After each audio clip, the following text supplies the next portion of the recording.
इस वीडियो में हम देखेंगे सिख धर्म के बारे में। सिख धर्म में 10 गुरु रहे हैं, उनको हम क्रम से याद करेंगे और उनके द्वारा किए गए प्रमुख कार्यों को देखेंगे जो कि परीक्षा की दृष्टि से इंपॉर्टेंट है। और यहाँ हम एक छोटा-सा टेस्ट लगाएँगे जिससे आपको अंदाज़ा हो जाएगा किस टाइप के क्वेश्चन एग्ज़ाम में पूछे जाते हैं। यहाँ देख सकते हैं आप।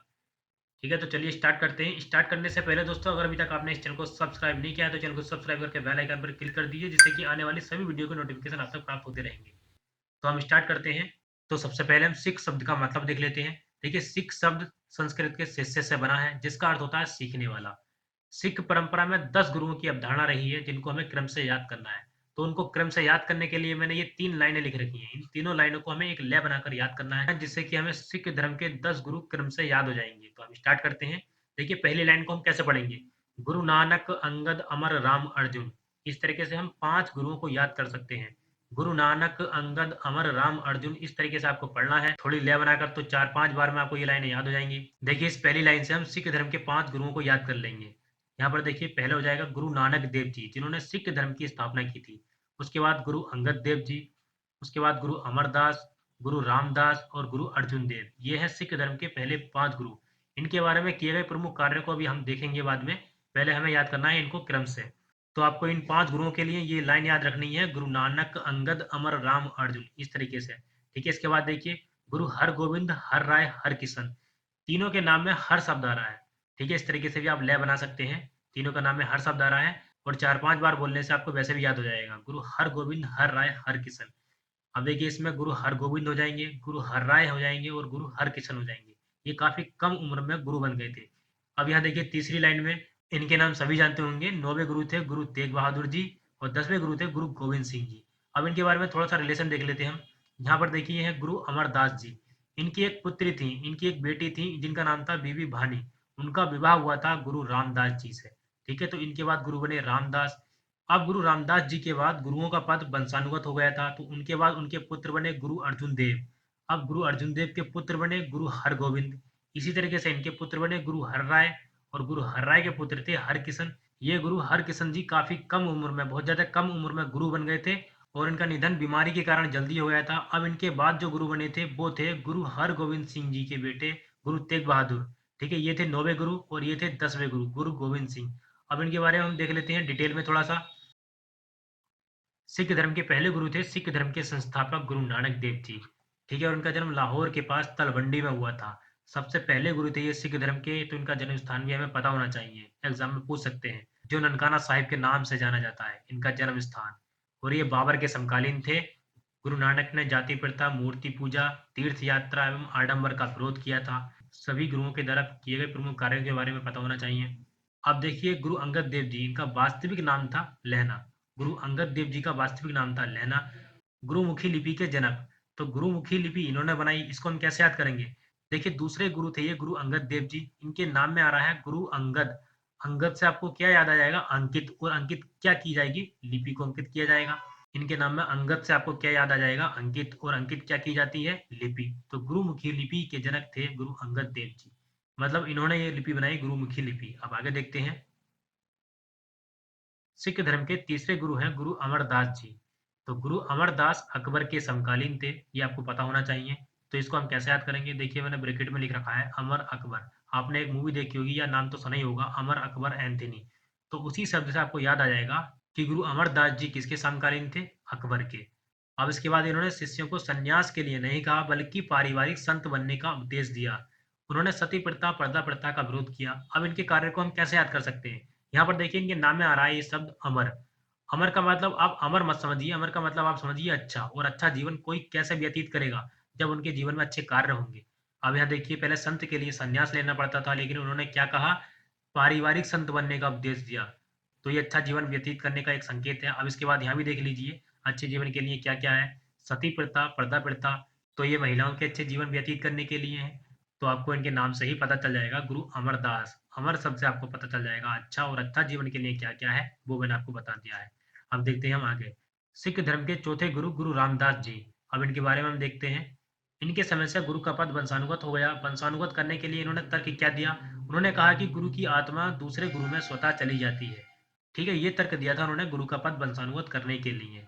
तो ये बातें इनके बारे में आपको याद रखनी है। अकबर ने इन्हें लगभग 500 बीघा जमीन दी, जहाँ इन्होंने रामदास नगर बनवाया। जो बाद में अमृतसर कहलाया। तो ये एग्जाम की दृष्टि से इंपॉर्टेंट है। अब देखिए इन्होंने रामदास नगर या अमृतसर बसाया। अब इसके बाद देखिए अमृतसर में स्वर्ण मंदिर की स्थापना की, वो की थी गुरु अर्जुन देव ने। तो सिख धर्म के 5वें गुरु गुरु अर्जुन देव ने की थी स्वर्ण मंदिर की स्थापना। ठीक है, अब इनके बारे में हम देख लेते हैं। अमृतसर में हर मंदिर साहिब का निर्माण कराया जो स्वर्ण मंदिर के नाम से जाना जाता है। ठीक है, पहले बना रामदास नगर या अमृतसर, उसके बाद यहीं पर स्वर्ण मंदिर की स्थापना की गुरु अर्जुन देव ने। इस तरीके से आप क्रम से इनको याद कर सकते हैं। इन्होंने आदि ग्रंथ की रचना की, ये बात बहुत ज़्यादा पूछी जाती है एग्जाम में, तो ये तो आपको याद ही रखना है। गुरु अर्जुन देव ने आदि ग्रंथ की रचना की थी। अब इसके बाद देखिए जहांगीर ने इन्हें मृत्यु दंड दिया क्योंकि इन्होंने जहांगीर के राजनीतिक प्रतिद्वंदी खुसरो को संरक्षण दिया था, इसलिए इन्होंने मृत्यु दंड दे दिया था गुरु अर्जुन देव जी को। अब इसके बाद देखते हैं सिख धर्म के 6वें गुरु थे गुरु हरगोविंद। हमने अभी पढ़ा था गुरु हरगोविंद, गुरु हर राय, गुरु हरकिशन, तीनों को एक लाइन में ही पढ़ा था। तो इनके बारे में हम देख लेते हैं। गुरु हरगोविंद जी के बारे में, गुरु हरगोविंद जी ने सिखों का सैन्यकरण किया था, ये एग्जाम में पूछ लेते हैं। सच्चा पातशाह की उपाधि ली, सच्चा पातशाह कौन से गुरु को कहा जाता है, ये भी पूछ लेते हैं एग्जाम में, तो ये आपको याद रखना है। अकाल तख्त की स्थापना की, जहांगीर ने इन्हें कारागार में बंद कर दिया था, तो आपको ये भी याद रखना है इनके बारे में। अकाल तख्त की स्थापना किसने की थी, गुरु हरगोविंद जी ने। अब इनके बाद सिख धर्म के 7वें गुरु गुरु हर राय जी। अब इनके बारे में देखते हैं। दारा सिकोह की चिकित्सा की थी। देखिए दोस्तों 1658 में मुगल उत्तराधिकार के लिए एक भीषण युद्ध हुआ था सामूगढ़ के मैदान में, तो उसे ही कहा जाता है सामूगढ़ का युद्ध। तो सामूगढ़ के युद्ध के बाद दारा सिकोह से मिले, तब औरंगजेब इनसे नाराज हुआ था। आगे देखते हैं सिख धर्म के 8वें गुरु गुरु हरकिशन। मैंने आपको बताया था कि काफी कम उम्र में गुरु बन गए थे और इनकी बीमारी से मृत्यु हो गई थी। ठीक है, अब देखते हैं 9वें गुरु गुरु तेग बहादुर जी के बारे में।